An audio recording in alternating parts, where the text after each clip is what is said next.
जय हिंद बच्चों, आज हम क्लास 11th का एक बहुत ही इंपॉर्टेंट टॉपिक स्टार्ट करने जा रहे हैं, वेक्टर।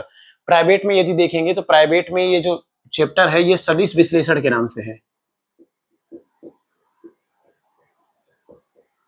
सदिश विश्लेषण के नाम से है, जिसे इंग्लिश में वेक्टर एनालिसिस कहते हैं। और यदि एनसीईआरटी में देखा जाए तो एनसीईआरटी में एक चैप्टर है समतल में गति। समतल में गति, उसमें वेक्टर दिया गया है। तो वेक्टर काफी ज्यादा इंपॉर्टेंट टॉपिक है। 12th में जो बच्चे मैथ लिए हैं उनको मैथ में भी 12th में क्या पढ़ना पड़ेगा, वेक्टर। और 12th में ऐसे बहुत से टॉपिक हैं जिन्हें समझने के लिए, न्यूमेरिकल को सॉल्व करने के लिए, डेरिवेशन को सॉल्व करने के लिए वेक्टर आना अति आवश्यक है। तो इस हिसाब से देखा जाए तो वेक्टर काफी ज्यादा इंपॉर्टेंट है। अगर आपको वेक्टर सीखना है तो इस वीडियो में लगातार बने रहना है। हम आपको इसमें बेसिक से लेकर एडवांस तक जितनी भी छोटी छोटी चीजें हैं सबको कवर करते जाएंगे। तो अब हम देखते हैं कि जो राशियां होती हैं, भौतिक राशियां जो होती हैं, जो भौतिक राशियां होती हैं उन्हें दो प्रकार से बांटा गया है, एक सदिश और दूसरा क्या है, अदिश। अगर भौतिक राशियों को दिशा के आधार पर देखा जाए तो इन्हें दो प्रकार से बांटा गया है, एक सदिश और एक अदिश। सदिश को इंग्लिश में वेक्टर कहते हैं और अदिश को इंग्लिश में स्केलर कहते हैं। सदिश को इंग्लिश में वेक्टर कहते हैं और अदिश को इंग्लिश में स्केलर कहते हैं। अच्छा, ये होता क्या है? सदिश जो होता है, सदिश जो होता है इन्हें व्यक्त करने के लिए या प्रदर्शित करने के लिए इसमें परिमाण और दिशा दोनों की आवश्यकता होती है। सदिश को व्यक्त करने के लिए परिमाण और दिशा दोनों की आवश्यकता होती है, जबकि अदिश को व्यक्त करने के लिए सिर्फ किसी की आवश्यकता होती है, सिर्फ परिमाण की। तो सदिश को व्यक्त करने के लिए परिमाण और दिशा दोनों की आवश्यकता होती है, अदिश को व्यक्त करने के लिए सिर्फ किसकी आवश्यकता होती है, परिमाण की। अगर इसको वैसे आम भाषा में समझा जाए तो कुछ बच्चे ऐसे हैं जिन्हें ये पता ही नहीं है हमें करना क्या है, जाना कहाँ है, कैसे पढ़ना है। मतलब उनके पास किसी प्रकार का कोई दिशा नहीं है, वो किस में आएंगे, वो अदिश में आएंगे। और कुछ बच्चे ऐसे हैं जिन्हें अपना डायरेक्शन पता है, हमें आगे करना क्या है, किस दिशा हमें आगे करना क्या है, कौन सा सब्जेक्ट लेना है, आगे चल के बनना क्या है, मतलब उनको डायरेक्शन पता है, तो किस में आएंगे, वो सदिश में आएंगे। तो जिसमें दिशा की आवश्यकता होती है वो सदिश राशियां, और जिनमें दिशा की आवश्यकता नहीं होती है वो अदिश राशियां। इसमें परिमाण दिशा और इसमें सिर्फ परिमाण। अब हम इसका परिभाषा थोड़ा अच्छे से लिख लेते हैं। सदिश राशियां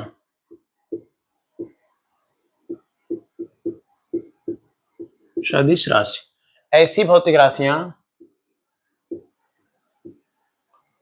ऐसी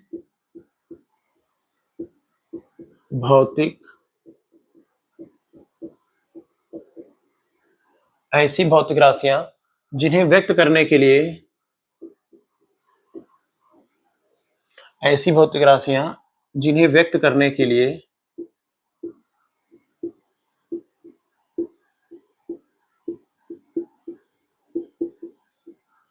ऐसी भौतिक राशियां जिन्हें व्यक्त करने के लिए परिमाण एवं दिशा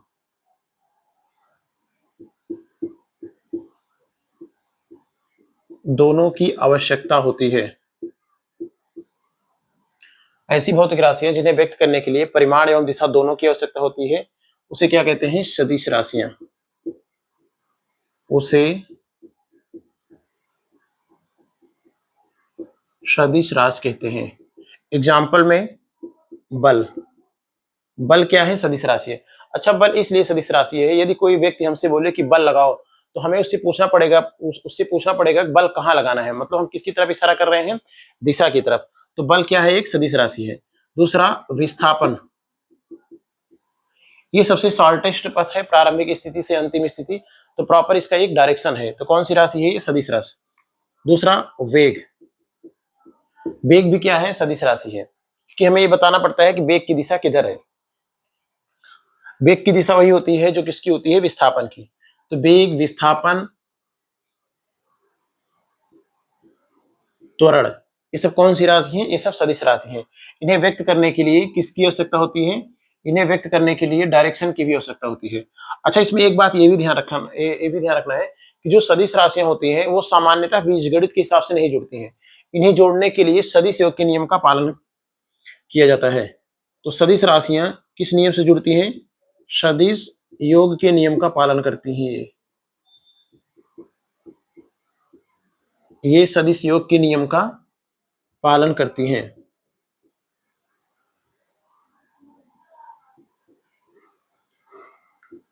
सदिश योग के नियम का पालन मतलब यह है कि सदिश राशियां ऐसे बीजगणित के हिसाब से नहीं जोड़ती हैं। इन्हें प्रॉपर एक फार्मूला होता है जिनकी सहायता से सदिश राशियों को जोड़ा जाता है, जिसके बारे में हम नेक्स्ट वीडियो में बात करेंगे कि सदिश को जोड़ा कैसे जाता है। अब हम देख लेते हैं अदिश राशियां क्या होती हैं, उसकी परिभाषा लिख लेते हैं।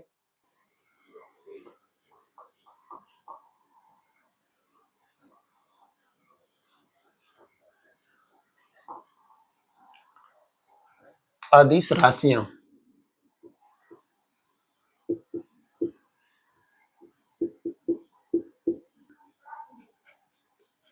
इंग्लिश में इसे कहते हैं स्केलर क्वांटिटीज।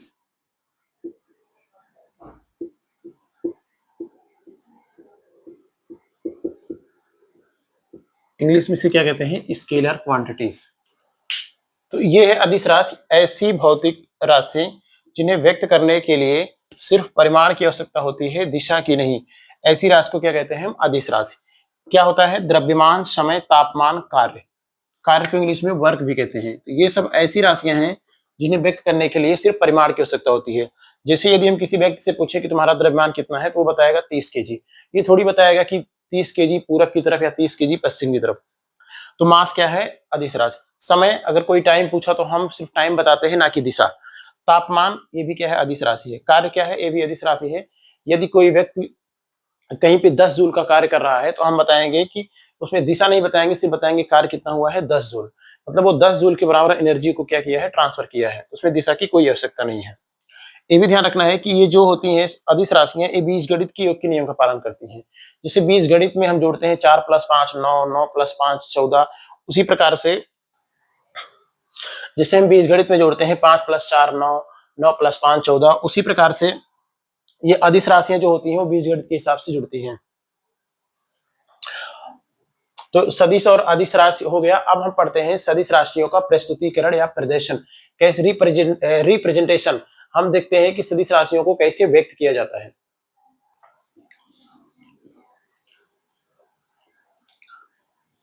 तो सदिश राशि उसे कहते हैं जिसमें परिमाण और दिशा दोनों की आवश्यकता होती है। अदिश जो होता है उसमें सिर्फ परिमाण की आवश्यकता होती है। अदिश को व्यक्त करने के लिए सिर्फ परिमाण की आवश्यकता, और सदिश को व्यक्त करने के लिए परिमाण दिशा दोनों की आवश्यकता होती है। अगर इसमें डिफरेंस निकाला जाए या दोनों में अंतर अगर पूछा जाए, तो अंतर हम आराम से कर सकते हैं कि इसमें सदिश परिमाण दोनों की आवश्यकता होती है, अदिश में सिर्फ परिमाण की आवश्यकता होती है। सदिश में यह सदिश योग के नियम का पालन करता है, अदिश में यह अदिश योग के नियम का पालन करता है। बाकी सदिश में जो भौतिक राशियां हैं उन्हें सदिश में रखेंगे, अदिश में जो भौतिक राशियां हैं उन्हें अदिश में रखेंगे। अब हम देखते हैं सदिश राशियों का प्रस्तुतिकरण या सदिश राशियों को कैसे निरूपित करते हैं। सदिश राशि का निरूपण, सदिश राशि को कैसे व्यक्त करते हैं। अच्छा, सदिश राशि में या जो भौतिक राशियां सदिश हैं उसमें क्या क्या होता है? उसमें परिमाण भी होता है, परिमाण को हम वैल्यू भी कहते हैं, और उसमें क्या होता है? दिशा भी होता है। परिमाण भी होता है और दिशा भी होता है। जैसे एक सदिश राशि है बल। अगर मान लो दिया है बल 10 न्यूटन पूर्व की तरफ, बल 10 न्यूटन पूर्व की तरफ, तो 10 न्यूटन क्या है? परिमाण है, और पूर्व क्या है? ये दिशा है। बाकी बल ये जो है क्या है? सदिश राशि है। अच्छा, भौतिक विज्ञान में दो राशियां हैं, एक सदिश है और एक अदिश है। सदिश राशि को दिखाने के लिए, जैसे ये बल को यदि हम सदिश रूप में दिखाएं तो बल को F से प्रदर्शित करते हैं, इसके ऊपर क्या लगाएंगे? एरो लगाएंगे, जिसे तीर कहते हैं। तो अगर कहीं भी पूरे भौतिक विज्ञान में कहीं भी किसी भौतिक राशि पे अगर एरो लगा है तो इसका मतलब वो कौन सी राशि है? सदिश राशि है। इसमें क्या है? परिमाण है 10 न्यूटन, और दिशा क्या है? दिशा है पूर्व की तरफ। तो ये कंप्लीट सदिश है जिसमें परिमाण भी है और दिशा भी है। इसे हम वेक्टर में इस प्रकार से लिखते हैं, वेक्टर एफ बराबर मॉड ऑफ वेक्टर एफ और एफ कैप, जहां एफ कैप क्या है, ये दिशा बताता है, और मॉड ऑफ वेक्टर एफ क्या होता है, ये परिमाण है 10 न्यूटन। यहाँ पे जो मॉड ऑफ वेक्टर एफ है ये क्या है 10 न्यूटन, और एफ कैप जो है ये दिशा बता रहा है पूरब की तरफ, और ये क्या है, ये कंप्लीट सदिश है। कंप्लीट सदिश इसलिए क्योंकि इसमें परिमाण भी है और इसमें दिशा भी है। तो किसी भी सदिश को यदि प्रदर्शित किया जाए तो सदिश को हम इस प्रकार प्रदर्शित कर सकते हैं। सदिश सदिश को दिखाने के लिए हम उसके ऊपर एरो लगाते हैं, परिमाण को दिखाने के लिए जो सदिश होता है उसे मॉड में रखते हैं, और दिशा को दिखाने के लिए हम सदिश के ऊपर क्या या बल के ऊपर क्या लगाएंगे, या सदिश के ऊपर क्या लगाएंगे, कैप लगाएंगे। तो किसी भी भौतिक राशि को जो सदिश है उसे इस प्रकार से प्रदर्शित किया जाता है। ये सदिश है, ये परिमाण है, और ये क्या है, दिशा है।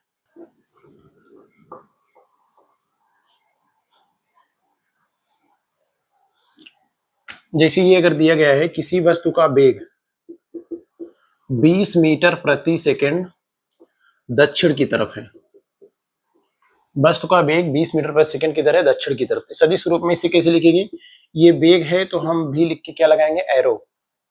परिमाण को किससे दिखाया जाता है, इसी को हम अगर मॉड में बंद कर दे तो क्या होगा, परिमाण, और दिशा इसी के ऊपर कैप लगा दे तो क्या होगा, ये दिशा, इसे पढ़ेंगे भी कैप। अगर देखा जाए तो जो वेक्टर भी है ये क्या है, वेग है, वेक्टर भी क्या है, ये वेग है, और मॉड ऑफ वेक्टर भी जो है ये क्या है, वेग का परिमाण है,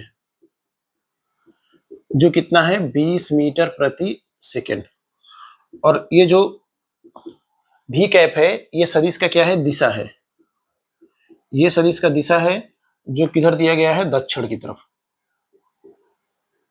सदिश का दिशा किधर है, दक्षिण की तरफ। तो किसी भी सदिश को हम इस प्रकार से प्रदर्शित करते हैं। अच्छा, इसका एक तरीका और है प्रदर्शित करने का,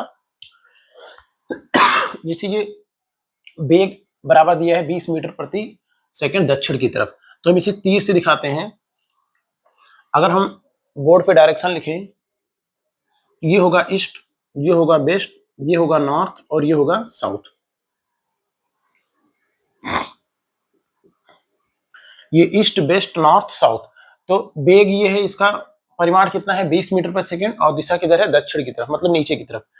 तो हम इस प्रकार से एक तीर खींचेंगे, तो ये जो एरो है, जो इसकी लेंथ है यहाँ से यहाँ तक, ये इसके परिमाण को व्यक्त करता है 20 मीटर प्रति सेकंड, और जो एरो का दिशा है वो वेग की दिशा को दिखाता है।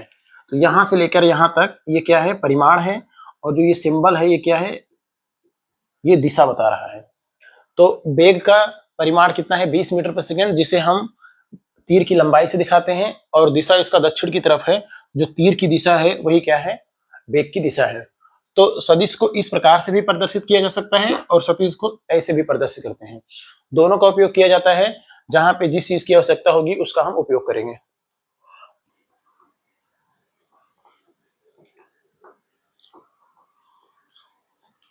अब यदि बल में दिया हो,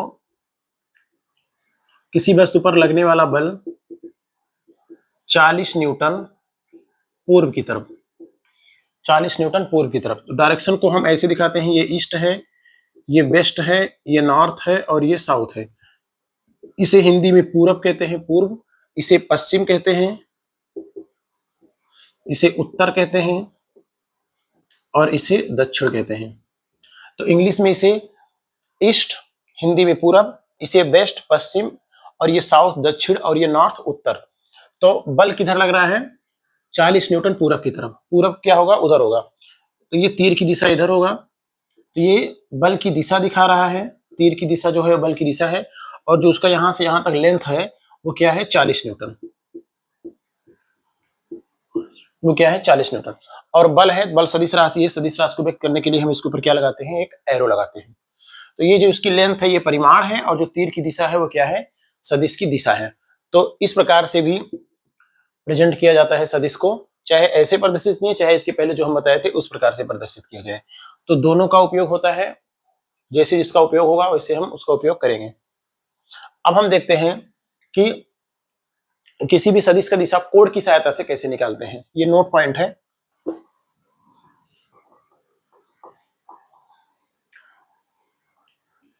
तो किसी भी सदिश की दिशा कोड की सहायता से पूछा जाए तो हम इस प्रकार से निकालते हैं। ये नोट पॉइंट है।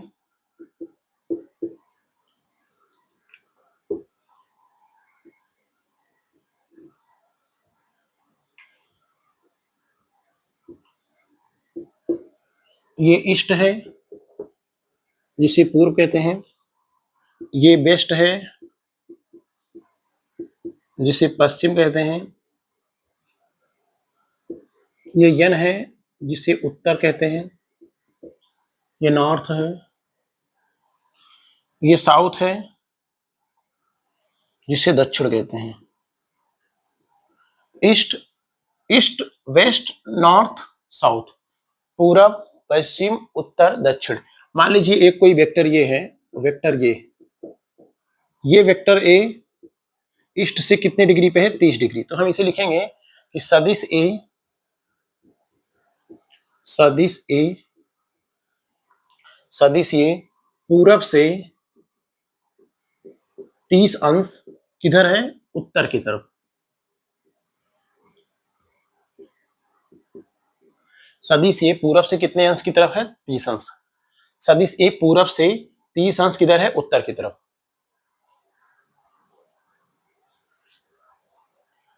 और यदि इसे उत्तर से देखा जाए तो उत्तर से ये कितने डिग्री पे है, 60 डिग्री पे। ये 30 होगा तो ये कितना होगा, 60, क्योंकि यहां से यहां तक टोटल कितना है, 90 डिग्री। तो इसे इस प्रकार से भी लिख सकते हैं कि जो सदिश ए है, सदिश ए ये उत्तर से 60 अंश किधर है, पूर्व की तरफ, पूर्व की तरफ। तो इसे इस प्रकार से भी प्रदर्शित कर सकते हैं, चाहे उत्तर से दिखाएं चाहे पूर्व से दिखाएं।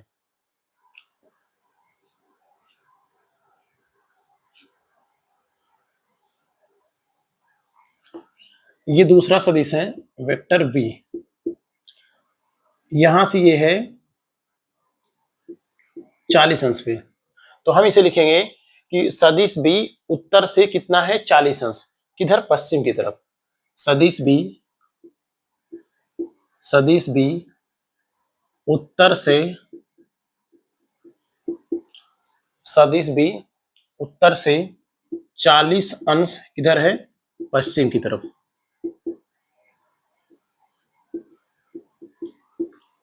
सदिश बी उत्तर से 40 अंश किधर है, पश्चिम की तरफ। इसे इस प्रकार से भी दिखा सकते हैं कि सदिश बी जो है वो पश्चिम से 50 अंश किधर है, उत्तर की तरफ। अगर ऐसे दिया हो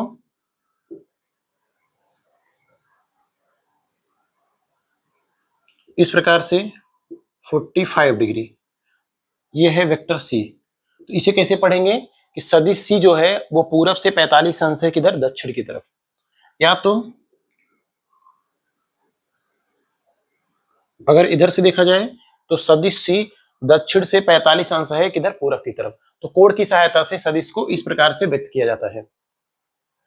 अब हम नेक्स्ट हेडिंग पढ़ेंगे या नेक्स्ट टॉपिक पढ़ेंगे, सदिशों से संबंधित महत्वपूर्ण बिंदु या महत्वपूर्ण तथ्य।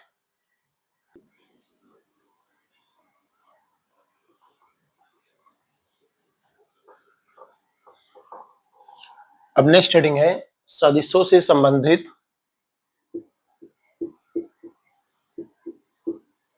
सदिशों से संबंधित सदिशों से संबंधित महत्वपूर्ण बिंदु।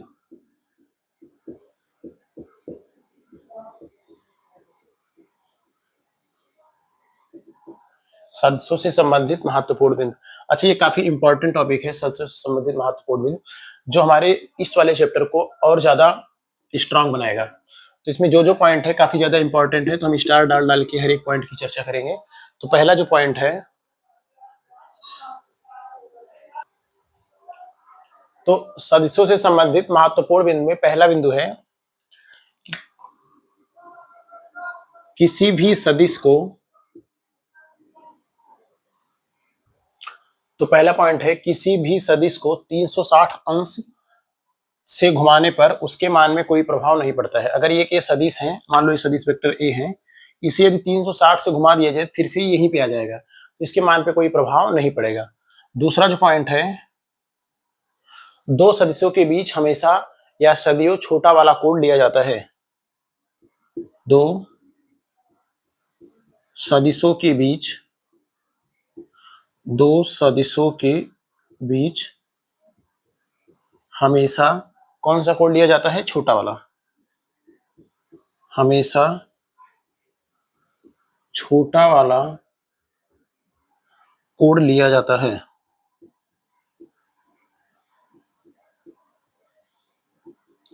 दो सदस्यों के बीच हमेशा क्या लिया जाता है? छोटा वाला कोड लिया जाता है। अगर एक सदिश ये है, एक सदिश ये वेक्टर ए है और दूसरा सदिश ये वेक्टर बी है, तो इनके बीच ये छोटा कोड यदि 60 अंश है तो ये बड़ा वाला कोड कितना होगा? 300 अंश होगा, क्योंकि टोटल 360 होता है। ये 60 अंश होगा तो ये कितना होगा? 300 अंश। तो कौन सा कोड हम लेंगे? ये वाला कोड हम लेंगे और ये वाला कोड नहीं लेंगे। तो ये ध्यान रहे, दो सदस्यों के बीच हमेशा कौन सा कोड लिया जाता है? छोटा वाला कोड। ये हम लेंगे और ये नहीं लेंगे। ये दूसरा पॉइंट है। तीसरा पॉइंट है,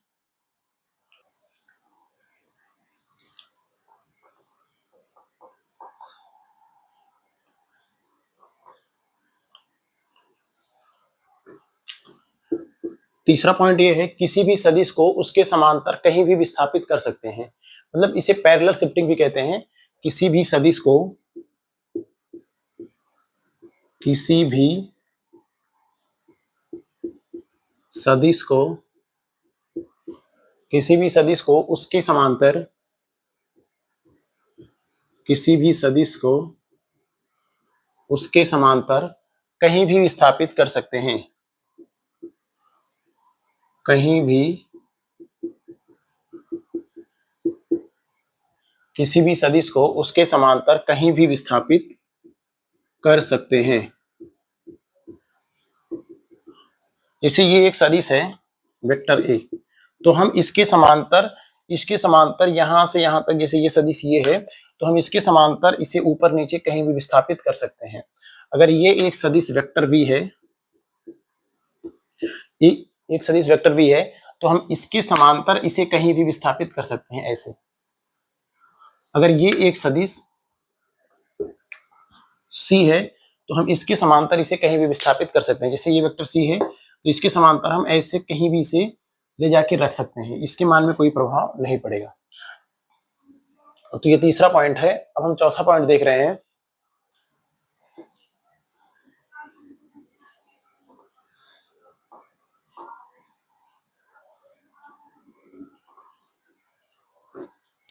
चौथा पॉइंट ये है, अच्छा ये अगर वेक्टर है तो इसे हम टेल कहते हैं और इसे क्या कहते हैं? हेड कहते हैं। हिंदी में इसे पूंछ कहा जाता है और इसे हिंदी में सिर कहा जाता है। तो चौथा पॉइंट ये है, किसी भी दो सदस्यों के बीच हम कोड तभी लेते हैं जब उनके टेल से टेल मिले हों या तो हेड से हेड मिले हों, या तो टेल से टेल मिले हों या तो हेड से हेड मिले हों। अगर टेल हेड मिले हों तो उनके बीच कोड नहीं लिया जाएगा। जैसे ये एक सदिश है और ये दूसरा सदिश है, तो इन दोनों सदिशों के बीच कोड थीटा लिया जाएगा, क्योंकि इनके क्या है? टेल से टेल मिले हैं। अगर एक सदिश ये है और दूसरा सदिश ये है तो इनके बीच ये कोड नहीं लिया जाएगा, क्योंकि इनके हेड और टेल मिले हैं। अच्छा, इसे हम इस प्रकार से विस्थापित कर सकते हैं, इस सदिश को हम यहाँ ले जाके रख सकते हैं। यदि हम इसे ऐसे रखें तो अब इनके बीच कोड हम ले सकते हैं। यदि इस सदिश को समांतर विस्थापित करके हम यहाँ लाएं तब इनके बीच कोड ले सकते हैं। एक सदिश ये है और दूसरा सदिश ये है, तो इनके बीच कोड हम ले सकते हैं। दो सदस्यों के बीच कोड तभी लिया जाता है जब उनके टेल से टेल मिले हों या तो हेड से हेड मिले हों। अगर टेल हेड मिले हैं तो वो कोड नहीं लिया जाता है। तो सदी से संबंधित ये सब जितने भी पॉइंट है काफी इंपॉर्टेंट है, इनको ध्यान रखना अति आवश्यक है, क्योंकि आगे जितने भी हम टॉपिक पढ़ाएंगे उन सब टॉपिकों में ये सब पॉइंट जो है सब यूज होंगे। ये ध्यान रखना है कि प्रॉपर नोट बनाते हुए चलना है, किसी प्रकार का कोई टॉपिक मिस ना हो, जिससे हमें आगे कॉन्सेप्ट पढ़ने में किसी प्रकार का कोई प्रॉब्लम ना हो। ये चौथा पॉइंट है। अब पांचवा पॉइंट है वेक्टर से संबंधित।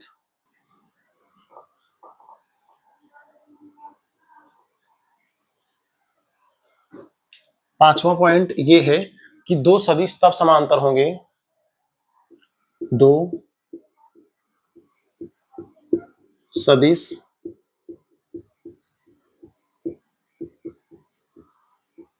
तब समांतर होंगे, दो सदिश तब समांतर होंगे जब उनके पहला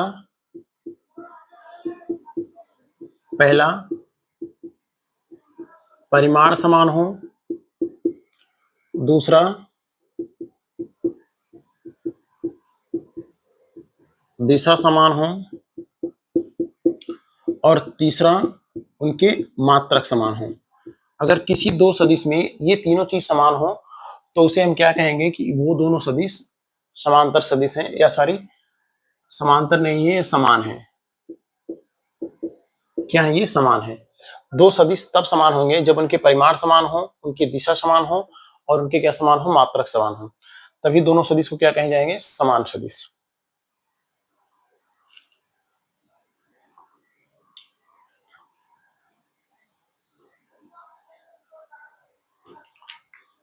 जैसे ये एक सदिश है बल F, इसका परिमाण है 20 न्यूटन और दिशा इसका किधर है? ईस्ट की तरफ। तो अगर हम इसके समान कोई दूसरा सदिश लाएं तो ये वेग भी है, ये 20 मीटर प्रति सेकंड किधर है? ईस्ट की तरफ। ये दोनों समान सदिश नहीं कहलाएंगे क्योंकि ये बल है और ये क्या है? ये वेग है। समान तब होगा जब यहाँ पे भी क्या हो? यहाँ पे भी बल हो और मात्रक क्या हो? न्यूटन हो। ऐसी स्थिति में ये दोनों सदिश क्या कहलाएंगे? समान सदिश, क्योंकि इनके परिमाण भी समान है, इनके दिशा भी समान है और इनके क्या समान है? मात्रक भी समान है। तभी ये क्या कहलाएंगे? समान सदिश।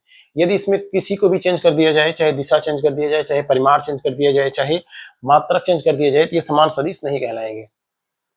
अच्छा, अब वेक्टर से संबंधित कुछ बिंदु हैं, उन्हें लिखना जरूरी है, जैसे ऋणात्मक सदिश, यूनिट वेक्टर, जीरो वेक्टर।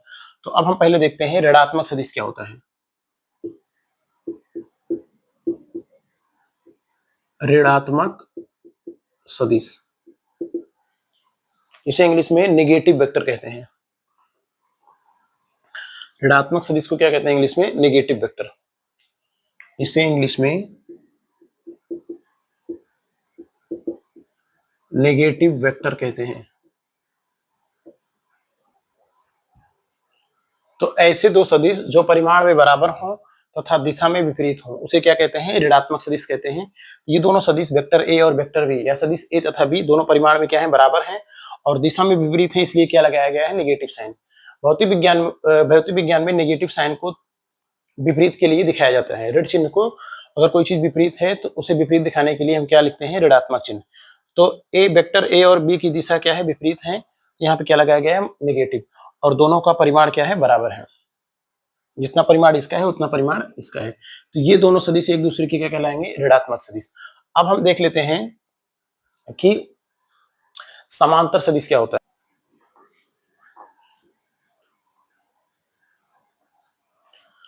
तो नेक्स्ट हम देख लेते हैं समांतर सदिश।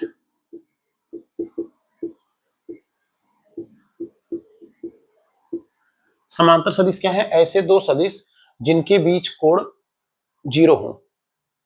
अगर ये एक सदिश ये है और दूसरा सदिश ये क्या है? बी है। एक सदिश ये है, दूसरा सदिश बी है, यदि इनके बीच कोण शून्य हो तो उसे क्या कहेंगे? समांतर सदिश। ऐसे समांतर सदिश की तरह एक और है प्रति समांतर सदिश। प्रति समांतर सदिश। अच्छा, प्रति समांतर सदिश उस सदिश को कहते हैं जिनके बीच कोण 180 अंश हो। जैसे ये एक सदिश है ए और दूसरा ये सदिश है बी, इनके बीच कोण कितना है? 180 अंश। तो अगर दो सदिशों के बीच कोण 180 अंश होते हैं तो उसे प्रति समांतर सदिश, और दो सदिशों के बीच यदि कोण 0 अंश हो तो उसे क्या कहते हैं? समांतर सदिश। तो समांतर सदिश और प्रति समांतर सदिश में किसी प्रकार का कोई दिक्कत नहीं होना चाहिए। प्रति समांतर सदिश उस सदिश को कहते हैं इनके बीच कोण 180 अंश हो, और समांतर सदिश उस सदिश को कहते हैं जिनके बीच कोण क्या हो? शून्य हो।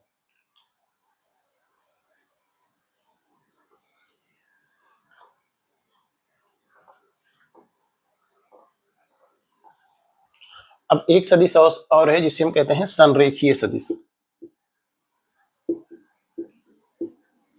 संरेखीय सदिश। संरेखीय सदिश ये क्या होते हैं? ऐसे सदिश जो एक ही रेखा पर स्थित होते हैं उसे क्या कहते हैं, संरेखीय सदिश। जैसे ये एक डॉटेड लाइन है,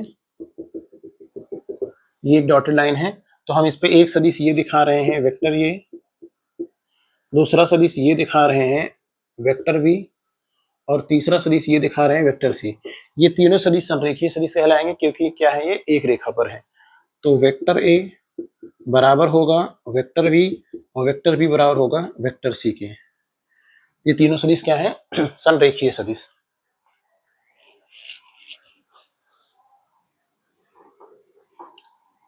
तो ऐसे सदिश जो एक ही रेखा पर स्थित होते हैं उन्हें क्या कहते हैं, संरेखीय सदिश।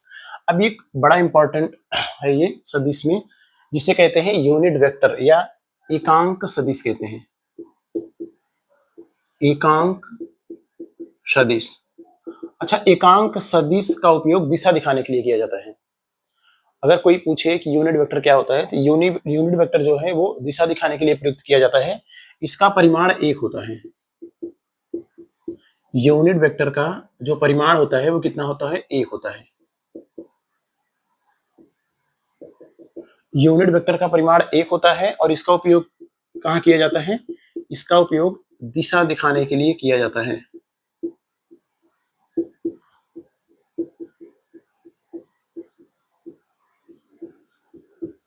इसका उपयोग दिशा दिखाने के लिए किया जाता है।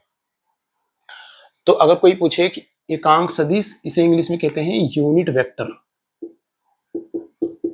इंग्लिश में क्या कहते हैं इसे, यूनिट वेक्टर। क्या होता है, ऐसा सदिश जिसका परिमाण एक होता है, उपयोग इसका कहाँ किया जाता है, दिशा दिखाने के लिए। अच्छा, भौतिक विज्ञान में कुछ चीजों के लिए एकांक सदिश परिभाषित किया गया है। भौतिक विज्ञान में कुछ चीजों के लिए एकांक सदिश परिभाषित किया गया है, जैसे एक्स अक्ष, वाई अक्ष तथा जेड अक्ष के लिए।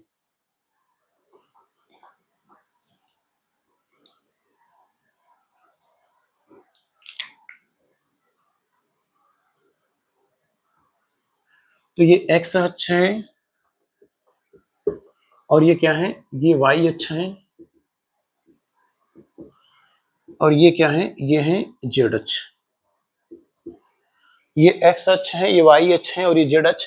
तो एक्स अक्ष के लिए एकांक सदिश परिभाषित किया गया है, वाई अक्ष के लिए एकांक सदिश परिभाषित किया गया है और जेड अक्ष के लिए परिभाषित किया गया है। तो एक्स अक्ष के लिए, एक्स अक्ष के लिए जो एकांक सदिश होता है उसे आई कैप कहते हैं। एक्स अक्ष के लिए एकांक सदिश क्या है, आई कैप। और वाई अक्ष के लिए एकांक सदिश, वाई अक्ष के लिए एकांक सदिश, वाई अक्ष के लिए एकांक सदिश क्या है, जे कैप।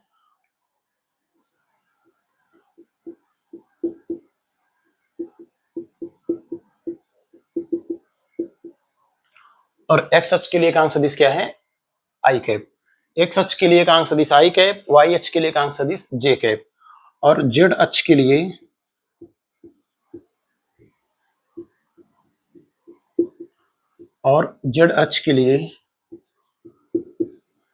एकांक सदिश ये होगा के कैप।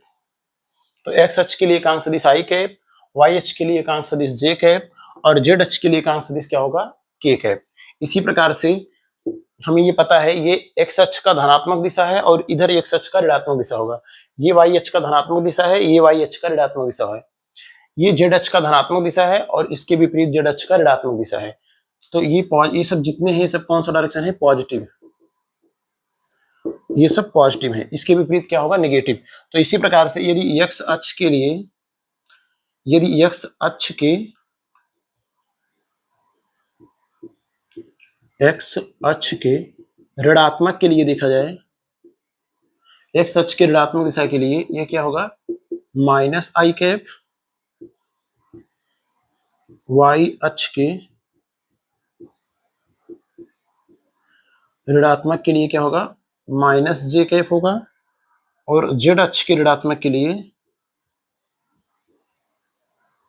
जेड अक्ष के ऋणात्मक के लिए क्या होगा, माइनस के कैप होगा। तो एक्स अक्ष के लिए जो एकांक सदिश परिभाषित है आई कैप, वाई अक्ष के लिए जो एकांक सदिश परिभाषित है वो जे कैप, और जेड अक्ष के लिए जो एकांक सदिश परिभाषित है वो के कैप। और ऋणात्मक के लिए देखा जाए तो माइनस आई कैप, वाई अक्ष के लिए ऋणात्मक जे कैप, और जेड अक्ष के लिए ऋणात्मक एफ है। तो इस वीडियो में इतना ही। इसके अगले वाले वीडियो में हम ये बात करेंगे कि दो सदिशों को जोड़ते कैसे हैं। तब तक के लिए आप लोग पढ़ाई करते रहिए। All the very best.